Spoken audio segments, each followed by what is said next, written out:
កំឡោះអត់លុយអង្គុយសែពិបាកក្នុងចិត្ត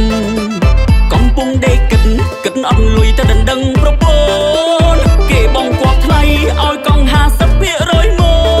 នបើមិនកង់មុនម៉ែអូននឹងលើកឲ្យអ្នកផ្សេងហើយ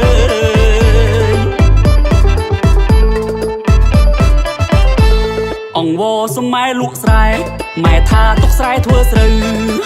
តើគិតមិនទៅរឿងនេះត្រូវដោះស្រាយខ្លួនឯងភូមិណាឃើញគេការសុទ្ធតែក្មេងការលែងមើលទៅគេដូចមិនស្ដាយលុយឡើយ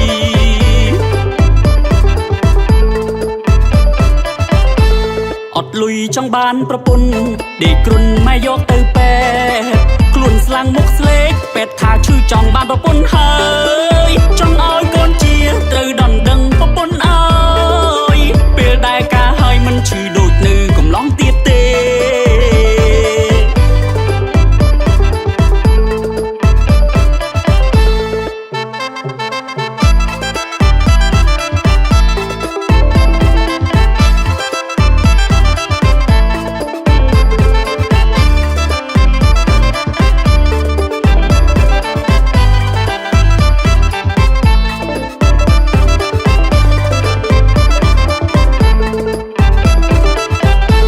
ខ្ញុំជាកំឡោះអត់លុយអង្គុយសែពិបាកក្នុងចិត្ត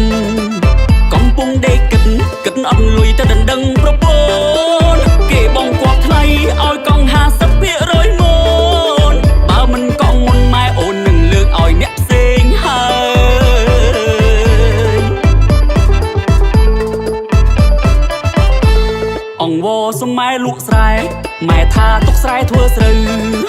តើគិតមិនទៅរឿងនេះត្រូវដោះស្រាយខ្លួនឯងភូមិណាឃើញគេការសុទ្ធតែក្មេងការលែងមើលទៅគេដូចមិនស្ដាយលុយឡើយ